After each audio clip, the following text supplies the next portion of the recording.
All right, so today we're going to be installing a dual battery kit in our '07 Jeep Wrangler. And I've got this Rugged Ridge 2 battery tray. The part number is 11214.53. And I'll put a link down below where you guys can go buy this on Amazon and some other online resources as well. This is about $138. So after opening the box, I noticed there's no instructions in here. So I had to go out to Rugged Ridge website to download the instructions. So just keep that in mind. I'm going to show you guys my process of installing this. It looks pretty easy. The reason why I'm putting in a dual battery so that I can have a trail welder if I need it. I'm going to just keep it isolated so that if I do need a secondary battery for a welder, I can cross it to get a 24-volt welding setup. And I'm just going to basically use my jumper cables and a welding stick. After I get it all installed, I'm going to hook up the welder and do some test weld here in my garage so that when I get on trail, I know everything's going to work just fine. So if you guys are interested in doing something like this, well, stick around. Let's get started. All right, so I'm going to be going along with this instructions I printed out online, and I'm going to step through this with you guys through the entire process. There's roughly 10 or 11 steps. I'm going to skip the 11th step, and I'll get to that towards the very end here, but there's basically 10 steps. The first step is disconnect the battery, remove the negative ground first, then the positive cable, remove the ground from the stud on the inner fender. So we're going to do that. So before we get too far, I just want to give you guys a summary of what we're going to be doing. So in the kit, and with the '07 through 2011, there's a big tray that sits under the battery and the fuse box, and also part of the air filter right here. You got to remove the battery, the fuse box, and the air box out and away, because it's just one big tray. And what we're going to be doing is reusing and taking that tray out, and then we're going to cut the tray halfway where the battery sits right now. So we're going to take everything out, cut the main plastic tray out, cut it basically in half, and I'll go through that later.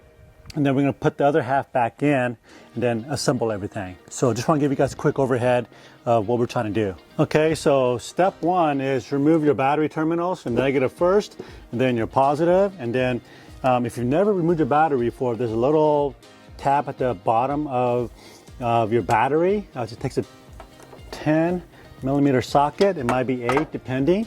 You want to loosen that up so you can slide the battery out. And the best way to take the battery out, again, if you've never done this before, is take it out from the fender side, lift it up on an angle, and it'll slide straight out. So kind of like that. So step two is remove the air box, and this is 8mm. So you're gonna just remove this guy. And then there's on the bottom here, there's the actual air box, and we're gonna rock it back and forth. Step three. Remove the evap solenoid connector, slide the evap solenoid off the tab and move to the side. So we're gonna move this, unplug this, okay? And then you can set this evap thing off to the side just like that. Okay, number four, remove the power steering reservoir bolt and move the reservoir to the side. Remove the reservoir mounting bracket and set aside. So that's this guy right here. And I believe this is also an 8mm or 10. Nope, it's a 10. Number five. So release the tab that secures the fuse box to hinged bracket and pull fuse box upward. So there's four of them. You push in and then this kind of slides right up. Just like this. Just make sure you're not yanking on this thing really tight or hard, I should say. Oop, there's a couple wires that are actually connected to the box that we're trying to take out. So right here, just some clips. There you go. Okay, so we are on part of step number 5 here. Okay, battery from the vehicle. Oh, okay, so this is, I did this earlier. This is that little 8mm bolt, this little tab I was talking about to remove the battery. So we already did all that. Number 6, remove factory battery box by removing the 3 nuts that secure the box to the firewall and 4 bolts securing the box in the engine compartment. So we got a total of 7 bolts we need to undo. We got, sounds like 3 back here on the firewall. So far, 8mm and a 10mm socket is all I needed so far. to do this job. Okay, so we got the 3 bolts. Actually, there were nuts in the back of on the firewall. Then there's 3 that's attached to the frame. So the 1 is right here, right next to the fender, and 2 right below the air box. One thing I forgot was it said in the instructions to disconnect the negative battery terminal, and that's also right here. Yeah, so you got to remove that negative battery terminal because this wire kind of crisscrosses, and you won't be able to get the box plastic tray out without removing that battery cable. Okay, so I think we're ready to proceed to the next step. Okay, so one more quick update. I actually had to remove the power steering bracket, like I said in the instructions. I thought I could just work around it, but I'll show you this tab right here. It gets in the way of this power steering bracket, so make sure you guys remove that as well. After removing the 4 bolts, secure the box. Save this hardware. It will be used to install the dual battery tray. Am I gonna fight it or is it gonna come right out? Ooh, okay. Just kind of shake it. And remember, you got a lot of wires in here into the fuse box. Make sure nothing is attached as you're pulling this thing out. Ooh, oh yeah, okay, all comes out one piece. All right, so now would be a good time to come in here and do some cleaning if you want to.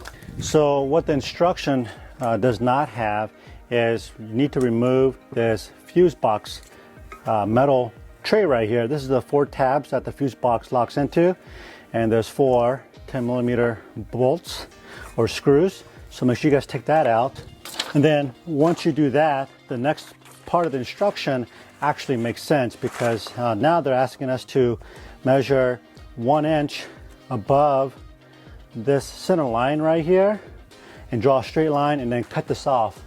You see, because this half we're going to reuse for the air box and the fuse box. We're going to put that back in once we cut it. The other half is for the, will be replaced by the Rugged Ridge dual battery tray. Does that make sense? Okay. Okay, so I'm going to take my tape measure and just go 1 inch above the fuse box mount is what they're saying. Oh, from the center of the hole. Okay, so from the center of the hole, so that's more like here and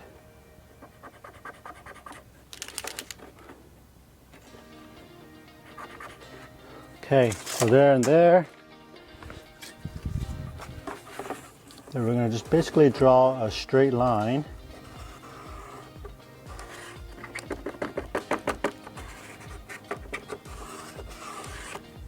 Okay, that's good enough.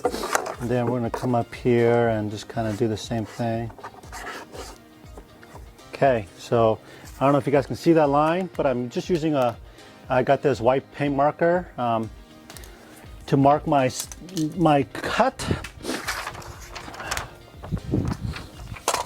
And I'm going to use my Sawzall to cut through the plastic. So let's see how that goes.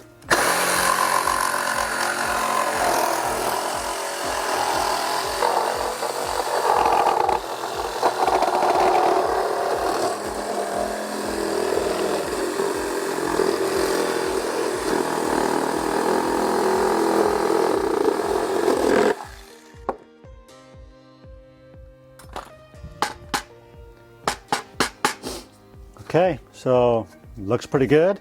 And yeah, the Sawzall is definitely the key to cut through this thing quickly. Okay, number 8, install the provided spacer onto the 3 mounting studs on the firewall and mount the dual battery tray using the 3 factory nuts and 1 factory bolt removed in step 5. All right, so that's easy. Let's go back up into the firewall. Okay, so this is your Rugged Ridge, and these are the 3 factory bolts, and this is for battery 1 and battery 2. And by the way, this thing is pretty nice. This is about a 1/16 steel, welded and powder coated. If you guys can't tell on the camera, this looks really nice. I like the fact that it's got all these holes on the bottom for moisture or water to drip to the ground. So hopefully that'll keep the battery area a little cleaner looking. And I'm using the factory bolts that's coming out of the firewall to hold up the tray. And before I start putting screws in this thing, that everything looks okay. Install the provided spacer onto the 3 mounting studs. Oh, on the firewall, and mount dual batteries using the 3 factory nuts. Okay, my bad. In the kit comes this hardware, and there's 3 spacers right here. So that's what needs to get put on first, and then the bolt. Okay, so let me do this off camera, and I'll be right back. Okay, so it took me just a little bit to figure it out, but after those 3 bolts on the firewall, there's one more bolt, and that's, if you guys recall earlier, where the plastic trim that came right here, there's another bolt if you go straight down. Well, the factory bolt needs to go through this. There's a little round hole. That's where it needs to go.